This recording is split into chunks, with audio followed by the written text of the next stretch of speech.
Guys, we are here recording a quick interview with the BTeam for A Bright Tomorrow, and I'm joined by three of their best members. We've got Tim Senna, who is currently over at BBC Intro and BBC Radio 1 freelance, I believe, as well. Yeah, I dip down there, make teas for Greg James sometimes. We have a great friendship. He replies to my DMs like 1 in 5, so I think we're pretty tight now.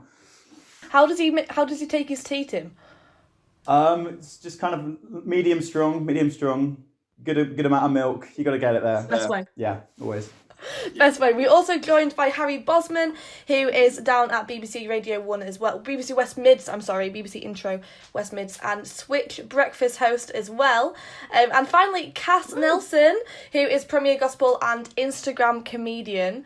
Very lucky to be joined by all three of them today to talk about the BTeam. So I guess I'll quickly ask, what is the BTeam? So I guess the BTeam is just like a collective of young Birmingham creatives. And I don't know, we like to think of ourselves like Birmingham Avengers.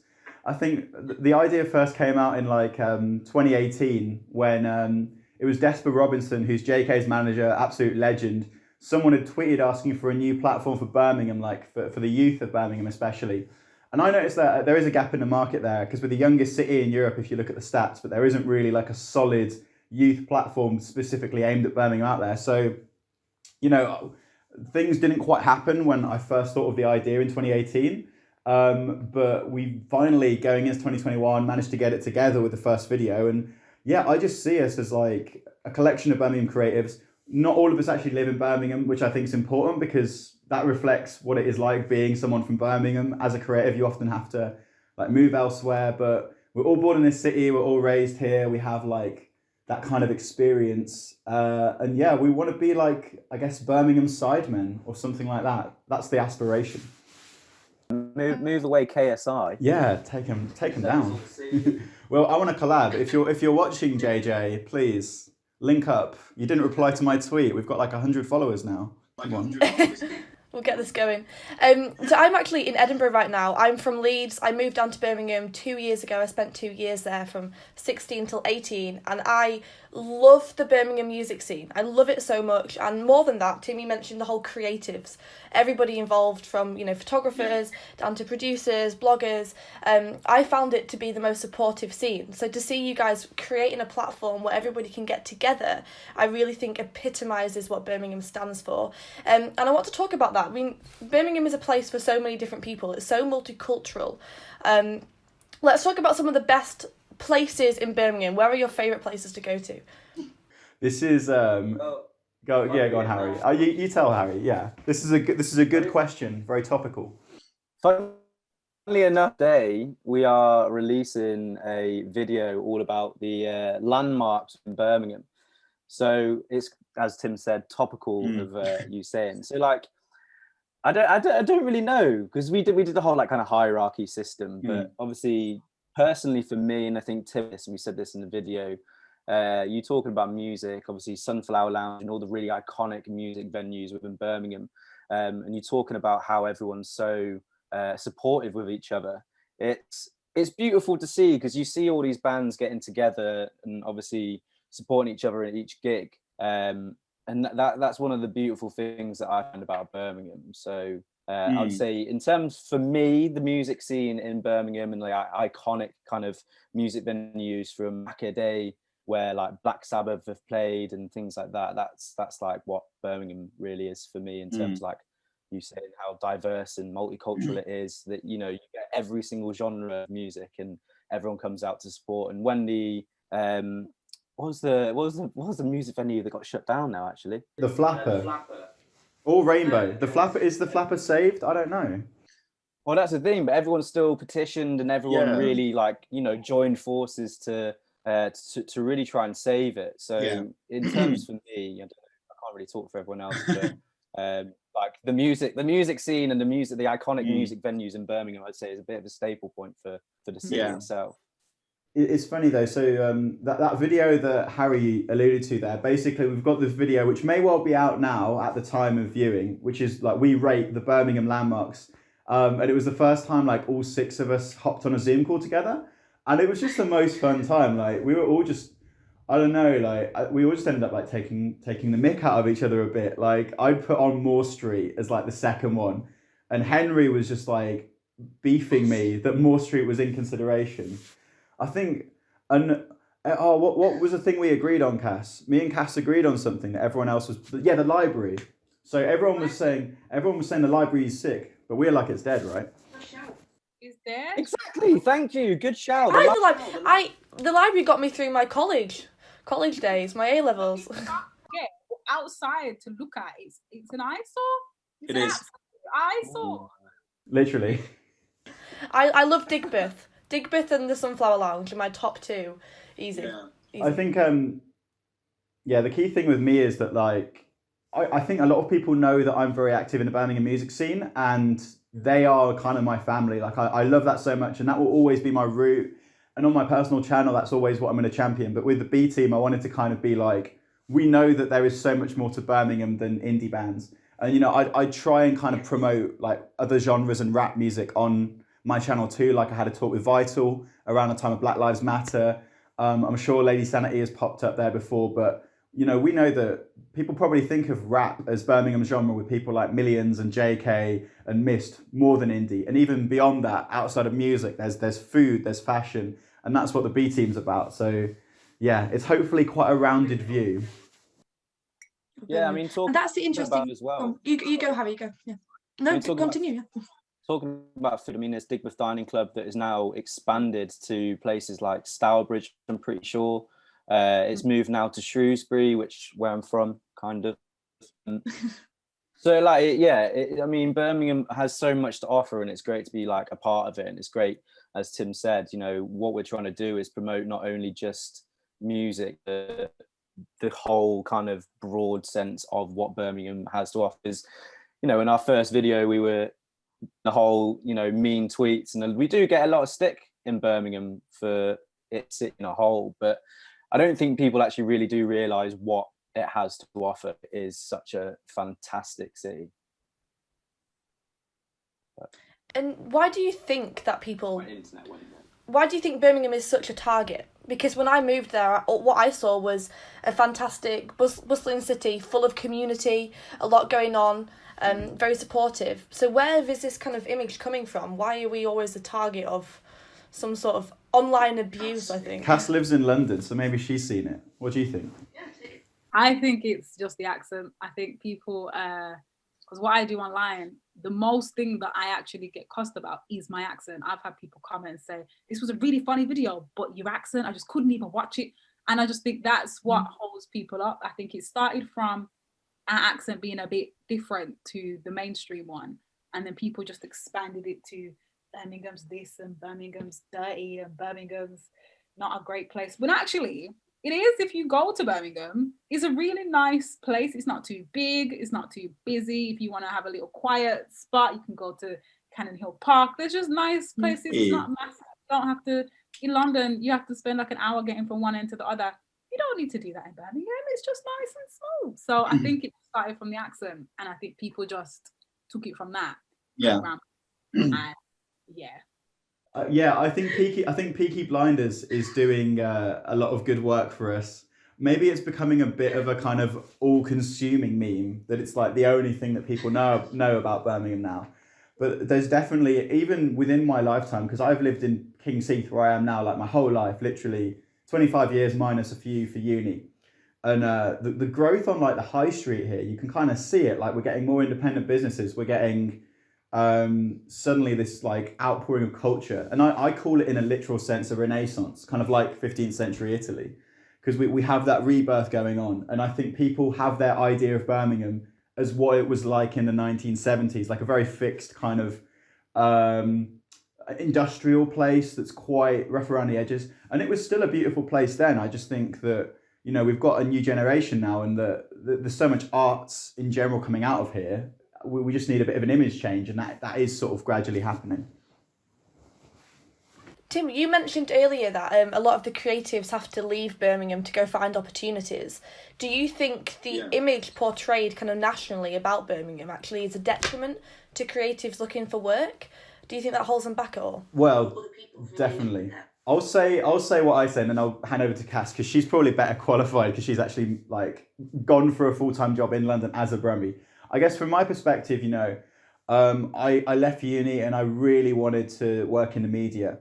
And when I freelance now, like I travel down to London to work for Radio 1, like I did at the end of December, and it was like a 3-hour coach, and I had to go at like 5 a.m. and that's calm. Like I choose to do that because I'm doing that to work on Jordan North's show. It was then, so that's something I just accept. And I'd kind of personally, for me, I'd rather do that occasionally than live in London full time and not have as long a commute when I am working there. I think we had a situation where, BBC Three has moved to Birmingham, which is sick. Maybe there's not as big a presence there as there could be. They're in the corner of the place where me and Harry work for introducing normally. And they're doing sick stuff. And I'm sure COVID, it means you can be out and about less. There was rumours that Channel 4 were going to move to Brum, I think, and they chose not to. I think that was a shame. I think that was like quite a hit because we were all excited. And even Kaylee, one of our members, she's working with E4 now, and just think like how amazing would that be? But yeah, like Cass can probably best talk about what it's like transitioning from Birmingham to London as a creative and whether there's a stigma there. I moved because I couldn't find any consistently paid radio work in Birmingham. Yeah. As much as I love the city and I love being from Birmingham and I love what everyone's doing, when I did and comedy as well, so I do stand-up comedy, and I just didn't find the scene to be something that I could grow my skill set in. Whereas in London, there's a lot more comedy clubs, there's a lot more, open mics. It's just there, is here. Whereas in Birmingham, there's not as many. When it came to radio, I wanted to be paid. Yeah. Where I live. And in London, in Birmingham, there's not a lot of paid stuff at the moment. It is voluntary, and that's great. And I did voluntary for a few years, and I would pitch in there. I was at Switch. I went to another place. I just all over. I went to almost every station in Birmingham. Yeah, I've been on it. she did the rounds. I did the rounds. When it came to me wanting to get paid, I was like, where do I go? And I looked and I thought, it has to be London. But then I, at the same time, offered this job in London, paid. And so I was like, it makes sense to go. So I think there is I don't know if it's the stigma or if it's just that Birmingham's building at the moment. And so if you do get money, you may have to leave the city to get paid for it. But I think as it grows, that will change because a lot more paid positions are maybe going to be opened up. I know that Desper's starting things, and I know that other places are coming into Birmingham. And so I think for me as a creative, I just didn't find the paid creative scene that I was looking for, and I want to be paid now. That kind of as you should be as well. I should be paid for what we do. So I love what I do, and I did it for a long time off my own back because I love it. But also, you want to make a living from what you do. So that was a big influence. Not even so much anything else, but I think, just that kind of influenced where I was living, and just the energy as well. I think sometimes Birmingham, as Brummies, I think we are quite laid back people. It's quite like, we'll just do this and we'll do that and we'll, get to it another day because we're quite chill. Whereas I wanted to not be chill. I wanted to be like, let's do this. And wake up at 5 a.m. and London isn't active like that. And I kind of wanted that energy for a few years just to get me out of my rut personally. So I think it depends on where you're at in your journey. But I think Birmingham overall, it's a great creative scene, but I think it just lacks the paidness of it, and that's why a lot of us feel like we have to go. Not even so much because we want to, it's because we kind of have to if you want to be paid. The last thing we want to do is kind of be in denial about Birmingham and just say like everything here is perfect, there's no reason anyone should ever go, because like Cass did so sick to get that job. And for me as a radio industry professional, and that's the thing about the BTeam, like the weird thing is we're all radio people, which I guess given that it's something that I kind of like tried to get everyone together on, it makes sense because I'm really heavily based in radio, but all the stations Cass has mentioned, we know them in Birmingham. That's where we're really behind. We've got like Switch Radio, which is amazing, but I do that still voluntary. Harry was part of Atlas, which shut down, so he had to come to Switch. Amber does WCR. There's places like New Star Radio, Brum Radio, but they're they're not big enough and they can't pay people. And then the industry players in Birmingham, so you've got BBC WM, which is a great station, but it kind of has to appeal to an audience of everyone from 15 to 60 and even older than that. And that's such a hard thing to do. The commercial stations, for whatever reason, have this kind of business model of taking jobs out of places like Birmingham and putting them on network. So you'll get Capital Birmingham and only one show on their whole schedule comes from Birmingham, and the rest of them are networked from London. So the only thing they have personalised for Birmingham is adverts. And about like 3-4 years ago, I was working for Free Radio, or I was like, I wasn't working for them. I was just like coming in there as like kind of work experience / intern, just doing odd bits, not getting paid. And they were doing sick things. They had really ambitious ideas about 6 years ago. But what happened was they were bought by Bauer, and there seems now to me to be less investment in what is happening in Birmingham there. And this is consistent with like all the commercial radio brands. They think, oh, it's better and more cost effective if we have network presenters in London and then maybe 1 or 2 presenters in these places like Birmingham. And that's why there's less jobs for people like me and Cass in the city. And I'm really lucky that I've got really solid freelancing work with BBC Asia Network, which is one of the best national radio brands that is half coming out of Birmingham. The mailbox, we've got studios that can do Radio 1 shows and 1Extra shows. And I think DJ Target did a show from there when we had 1Extra Live. So we're ready to go. And we're here to try and, encourage that investment and just hopefully be part of that growth so that young people in 20 years from this city, they don't need to think about having to move away just to get paid for these opportunities. Yeah, exactly, because I spent some time down at Switch Radio as well, and one thing again that I'll say again is that sense of community, because I guess it's just kind of about bringing people together, and creating something sustainable, I think, is what we're trying to achieve here. So let's bring it back to the BTeam. How are you guys going to participate in that? How do you want to create that stability? Do you want to go, Harry? What was the question again? Sorry. How are we going to participate in the cultural stability? Creating that stability. Cultural stability. An opportunity for young people. Because I think you guys, I mean, I'm 18 and I look at you lot as my mentors. I mean, particularly Harry and Tim when I was 16 years old in Birmingham, and I remember messaging Tim for the first time and meeting you down at the Sunflower. From there I learned so much from you, and I got my first kind of radio show down at Solihull, and then I moved over to Switch, and that was, thanks to you, Tim. And then I met Harry in the BMAs, the Birmingham Music Awards 2019, right before COVID. And for me, I'm learning a lot from people who've been there and done it already, and I hope to participate in that myself in a few years' time. So is the BTeam a focal point for young people like myself and younger who want to get into the industry in Birmingham? Do you see yourself as those mentors? Yeah, definitely. I think what we're trying to achieve, I mean, in the first video, a lot of like people who came on guests and kind of provided their own opinion on it, and it was like a kind of funny video and things. But I mean, Tim's always looking out for like collabs, and we got George from Ivory Wave to do like the graphics and stuff. Yeah, he designed our logo, which is mad.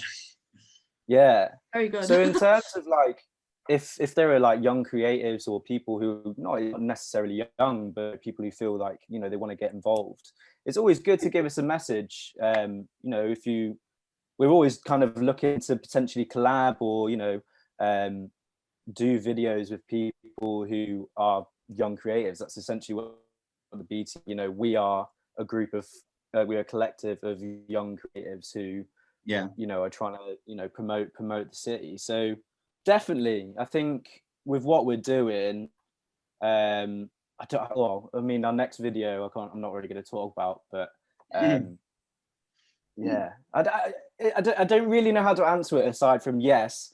Always kind of just get in touch, really. I think that's the way that I started off my career in radio, was just kind of like talking to people. Yeah, Harry just came up to me and Alex at the BMAs, and that's how he got onto BBC Introducing, which I think is really cool. Yeah. It's just so, that kind of conversation. Yeah, definitely. So I think in terms to answer your question, just shoot your shot, really. We are providing this kind of, you know, platform for people to enjoy our videos as well as potentially get involved in. So we're always looking for new ideas as well. And if you might have like a crazy cool idea that you want to pitch to us, then I think go ahead. We're here for that. And Ready. You know, if you want to do a little collab, and yeah. It sounds like crazy for me to even say, and maybe a little bit silly to say, when we're like one video down with 60 subscribers and we've got 300 and something views. But I look at the channels that inspire me, and this doesn't mean I fully support everything these channels do, but you look at like Jake Paul's Team 10, you look at the Sidemen, you look at the E-Boys. These are the big, you know, collab YouTube channels, and they're making millions of pounds. And maybe this resonates with Cass, because we both kind of grew up in, I think, Christian households. We went to church. I think the big thing for me is trying to like make a lot of money and then give it away, like invest it into Birmingham. And that's, you know, we're not thinking, oh yeah, that's just something we'll do next week. That's more like a longer term plan. I would love to do something where if we get to the point where we hit 1,000 subs and we've got a certain amount of watch time, we can monetize our channel and we just get money from that. And then we'll hopefully be getting brand deals and things. And that's the point where we can say, okay, we've got this pot of money. It's maybe £1,000. We want to give £100 to 10 different creative people in Birmingham, or just in like with some links Birmingham or anywhere. Like send us who you are in a few hundred words, and we'll choose 10. And obviously for all of us, like we're still young people ourselves, so it would be nice to have that just extra bit of security, knowing that we can do something creative as a profession. Like Cass is full time, I'm freelance, which is a bit tenuous. But yeah, like for the whole team to, as creatives in Birmingham, have stability to be able to do that, and then for us to be able to give something back and add that stability, you know, that's what I hope. Yeah. And just to quickly add on to that, like as Tim said, these big people, such as the Sidemen, I've been watching them for years, and they kind of got me into really wanting to pursue kind of, you know, more creative videos. I haven't actually created a channel myself because of me being a bit anxious to start it. So this is why when Tim said to me, "I'm going to join the BTeam," I was ecstatic. I was like, this is finally my chance to kind of, you know, start something, because I saw people like, you know, JJ from the Sidemen and like Logan Paul and things like that doing all this, and I was like, it's such a cool thing to do. And I think what we are doing as well, I hope that we will then kind of, you know, give people the kind of motivation to create something themselves. Because from my own personal opinion, there's probably thousands of people out there who are like, I really want to start a YouTube channel, but I don't have the courage, or I don't really have the content to start it. And if I could say anything in this interview, don't care about what people might think of you. I mean, obviously Tim doing his YouTube and Cass doing her videos as well. Like, you do get stick and things like that, but can I swear in this? Well, I'll take it out if you do, Harry. Try me. Do you know what I mean? It's just like just start. Yeah, do it. When I came out of university and I started my radio career, one of the big things for me was I was nervous to kind of, you know, talk on air. And even at uni, I was a bit like, oh, this is a bit weird. But I think my mum or my dad said to me, is like, what's the worst that could happen? And that kind of stuck true of me. So I think what to answer your question, we're providing something that hopefully will get people to, you know, follow their dreams and really start something that they've probably wanted to do for a while. So yeah, I don't want to deep it out, but I launched my YouTube channel. I launched my YouTube channel for the first time. I don't know if people here will have similar experiences, but I started doing what I do kind of in 2012, 13. And back then it was really weird to do YouTube. Like, people weren't really getting paid for it. And the only people who were making money were like millions of subscribers. So I got bullied quite badly at school just for doing that. And like, people would go on the video, they dislike it, they post comments. And, you know, those people now are the ones DMing me going like, oh yeah, you're doing so sick. and they're like, oh yeah, come to this school reunion, like we want to catch up with you. And that's all. I think it's a much better atmosphere and environment now for younger people to be creative on these platforms, because this generation of young people just accepts that you're going to be on TikTok, Instagram, YouTube. It's not a weird thing. And that means the possibilities for just getting massive without any investment, they're massive. It's great. So what are the big events that we see happening in BTeam in the next few months, I guess? Because COVID is still here, and this interview is happening over Zoom, which makes things all a bit difficult. So I guess you are limited and restrained in what you can do at the moment. But any ideas for COVID in the next few months? How can young people, and like Harry, you mentioned earlier, anybody who wants to be creative or are creative currently, how can we keep going in COVID? What's your advice? Lots of online content. We've got some fun videos planned. Like Birmingham has some amazing food, and my most immediate plan is to do like the best lockdown pizza in Birmingham. And I feel really peak on like Cass and Kaylee because they're in London, so we can't get a Birmingham pizza delivered to them. But maybe we could do like Birmingham. We could try. We could do, I don't know. Do you have like good local takeaways, Cass? We could do like Brum food versus London food.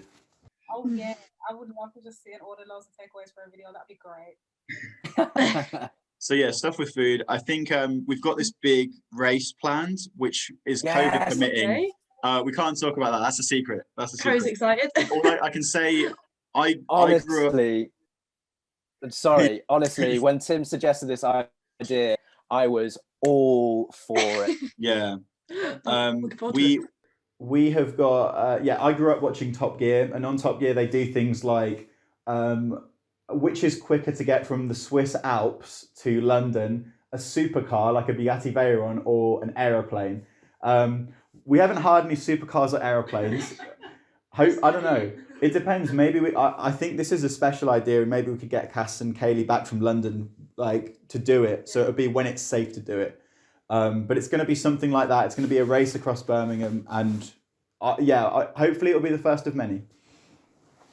Yeah. I mean, and you go, yeah. I don't know, and Tim actually, I don't know whether you would agree with this, but in like on my GoPro, my camera on my phone, I have so many like draft videos, like ideas that I want to kind of post and things like that. And I think that's the best way to kind of, if people are in lockdown and things like that and thinking of ideas of what to do, I'd just recommend filming it. If you don't like it, you can have it, but as long as it's there, you literally, it'll still be there. Do you know what I mean? And delete it, or if you leave it in drafts, lose your phone, then just leave it in drafts. And one day, if you pick up the courage or whatever, then you can post it. You can do whatever. So here's a real BTeam Easter egg for you. That's probably really funny for me and Cass. The intro to our accent video was filmed in 2018. And you can kind of tell because Cass's hair is totally different to how it is now. But we filmed that so long ago. It does make sense. So it was on my drafts for 3 years. Yeah, something like that. Yeah, exactly. Just film it. I mean, I've got loads of videos on my GoPro that I haven't quite mustered up the courage to post yet, but it's still there. It's not going anywhere. So in terms of your question, just do it. Just film it. Is there anything else anyone wants to say specifically? We are the BTeam. We are legends. Follow us, subscribe, click that bell so you get notified when we post a video. What else? Wait, what do they say? Smash that like button. No, like and subscribe. Go on, Kate. Yeah, well, thank you so much, Tim, Harry, Cass. Thank you for talking to me today, and I wish you all the best of luck. I think what you're doing is incredible, and it epitomises again what Birmingham stands for, and I'm very excited to see where it all goes. And like they all said, if you guys want to get involved, message people, get out there, put yourselves on the line, because you never know what could happen. And like you said, Harry, you've got to give it a go. And what's the worst that could happen? But yeah, thank you so much, guys. I hope the rest of your lockdown treats you relatively okay. And yeah, we'll speak soon. See you in a bit. Bye.